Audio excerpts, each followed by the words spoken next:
ஸ்ரீ கர்க சம்ஹிதை விருந்தாவன காண்டத்தின் 5ஆம் அத்தியாயம் வத்சாசுரனின் மீட்பு. நாரத மாமுனிவர் கூறினார், ஒரு நாள் பலராம சுவாமி மற்றும் மாடு மேய்ப்பவர்களுடன் கன்றுகளை மேய்த்து கொண்டிருந்த போது பகவான் ஸ்ரீஹரி யமுனையை நெருங்கி வந்த வத்சாசுரனை கண்டார். அவர் ஒரு வெள்ளை மலையைப் போல உயரமாகவும் பெரிய கால்களுடனும் இடி போன்ற குரலுடனும் இருந்தார். அவரை கண்டதும் மாடு மேய்ப்பவர்கள் பயந்து ஓடினர். அவரது அலகு இடியைப் போல கூர்மையாக இருந்தது. அவர் வந்தவுடன் அவர் பகவான் ஸ்ரீஹரியை விழுங்கினார். இதை கண்ட அனைத்து மாடு மேய்ப்பவர்களும் அழத் தொடங்கினர். அவர்கள் கிட்டத்தட்ட அழுகையால் இறந்து விட்டனர். அந்த நேரத்தில் அனைத்து தேவர்களும் வேதனையுடன் அழுது கொண்டு வந்தனர்.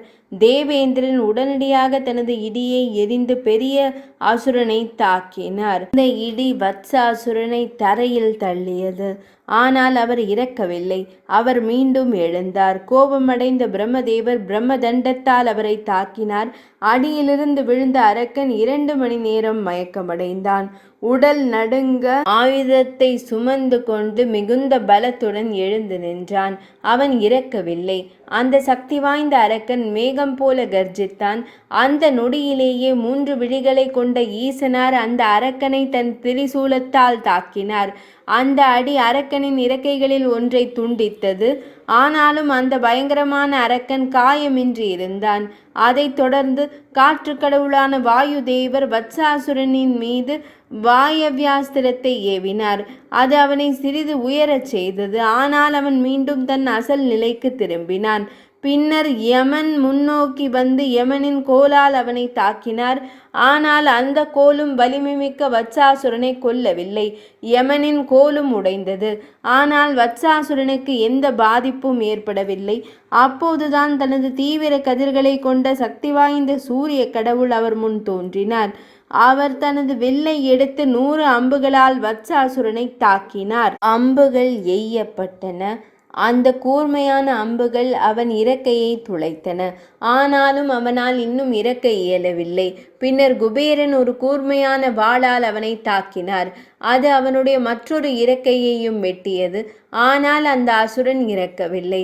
அதன் பிறகு சோமன் தேவன் அந்த பெரிய அசுரனின் மீது நிகார ஆயுதத்தை பயன்படுத்தினார். அந்த அடியால் வத்சாசுரன் குளிரால் அவதிப்பட்டு மயக்கமடைந்தான். ஆனால் இறக்கவில்லை. அவன் மீண்டும் எழுந்தான். இப்போது அக்னி தேவன் அக்ராய ஆயுதத்தால் அந்த பெரிய அசுரனை தாக்கினான். அது அவனுடைய தலைமுடியை எரித்தது. ஆனால் அந்த மிகவும் தீய அசுரன் இறக்கவில்லை. பின்னர் நீரின் அதிபதியான வருணன் அவரை ஒரு கயிற்றால் கட்டி பூமியில் இழுத்துச் சென்றான். இந்த இழுப்பினால் அந்த பெரிய பாவமுள்ள அசுரன் காயமடைந்தான். ஆனால் இறக்கவில்லை. பின்னர் வலிமை மிக்க பத்ரகாளினி வந்து தனது கதாயுதத்தால் அவனை தாக்கினாள். அந்த கதாயுதம் வத்சாசுரனை தாக்கியது. கடுமையான வலியால் மயக்கமடைந்தான். அவன் தலையில் காயம் ஏற்பட்டது. ஆனால் அவன் மீண்டும் எழுந்து நின்றான். ஆனால் உடல் நடுங்கி கொண்டிருந்தது. அந்த தீய அரக்கன் போர்க்களத்தில் அமைதியாக நின்று மேகம் போல கர்ஜித்தான்.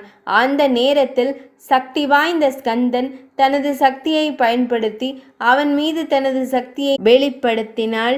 அடி பறவை அரக்கனின் ஒரு காலை உடைத்தது. ஆனால் அவன் காயமடையவில்லை. பின்னர் இடிபோல் கர்ஜித்த அரக்கன் திடீரென்று ஆவேசமாக சென்று அனைத்து கடவுள்களையும் தனது கூர்மையான அலகால் தாக்கினான். தேவர்கள் வனத்தில் முன்னேறி சென்றனர். வத்சாசுரன் அவர்களை பின்னால் இருந்து துரத்தினான். இதற்கு பிறகு அரக்கன் மீண்டும் அங்கு திரும்பி தனது கர்ஜனையினால் முழு பிரபஞ்சத்தையும் எதிரொலிக்க தொடங்கினான். அந்த நேரத்தில் அனைத்து தேவ ரிஷிகளும் பிரம்ம ரிஷிகளும் பிராமணர்களும் விரைவில் ஸ்ரீ நந்தனந்தனுக்கு வெற்றிகரமான ஆசீர்வாதங்களை வழங்கினர். அதே நேரத்தில் பகவான் ஸ்ரீ கிருஷ்ணன் வத்சாசுரனின் உடலுக்குள் தனது ஒளிரும் தெய்வீக உடலை பெரிதாக விரிவுபடுத்தினார். பின்னர் அந்த பகாசுரனின் தொண்டை வெடித்து அவர் திடீரென்று பகவான் ஸ்ரீ கிருஷ்ணரை துப்பினார். பின்னர் கூர்மையான அது தன் அலகால் கிருஷ்ணரை பிடிக்க நெருங்கி வந்தபோது பகவான் ஸ்ரீ கிருஷ்ணர் அதன் மீது பாய்ந்து அதன் வாலை பிடித்து தரையில் வீசினார். இருப்பினும் அது மீண்டும் எழுந்து அதன் அலகை நீட்டியபடி அவர் முன் வந்து நின்றது. பகவான் ஸ்ரீ கிருஷ்ணர் பின்னர் அதன் இரு அலகுகளையும் இரு கரங்களாலும் பிடித்து யானை ஒரு மரக்கிளையை திருடுவது போல கிழித்தெறிந்தார். அந்த நேரத்தில் இறந்து கொண்டிருந்த அசுரனின் உடலில் இருந்து ஒரு ஒளி, பெரிய ஒளி வெளிப்பட்டு பகவான் ஸ்ரீ கிருஷ்ணருடன் கலந்தது. பின்னர் தேவர்கள் ஆரவாரம் செய்து தெய்வீக மலர்களை பொழிந்தனர்.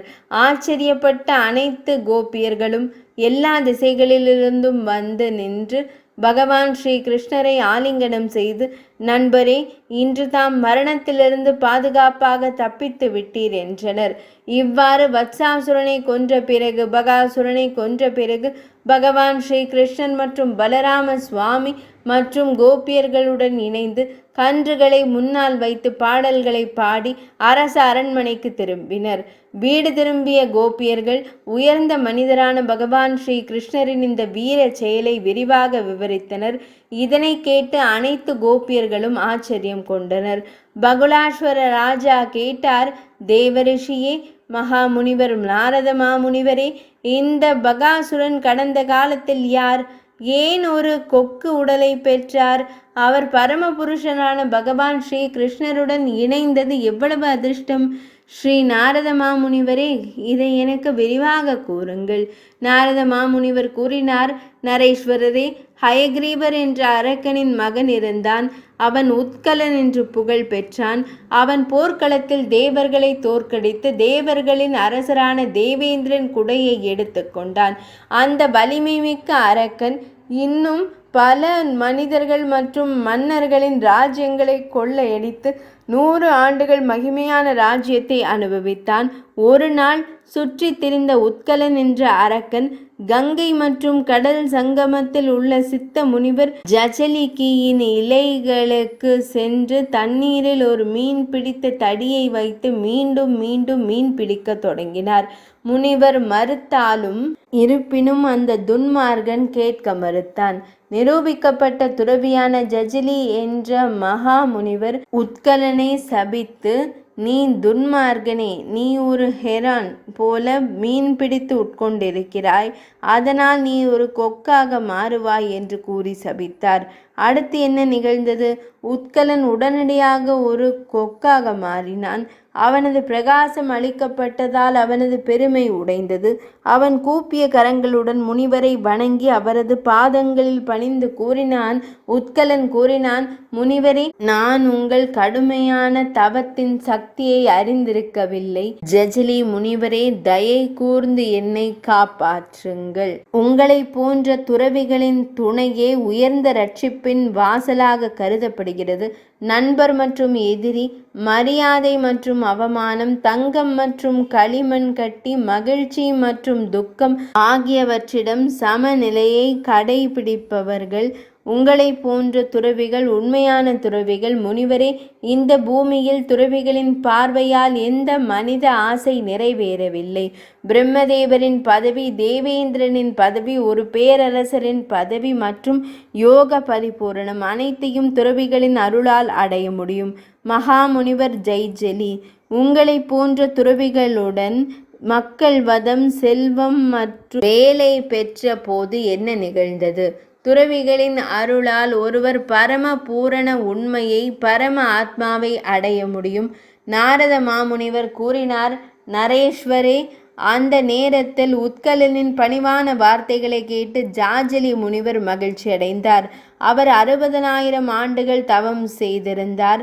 அவர் உத்கலனிடம் கூறினார்.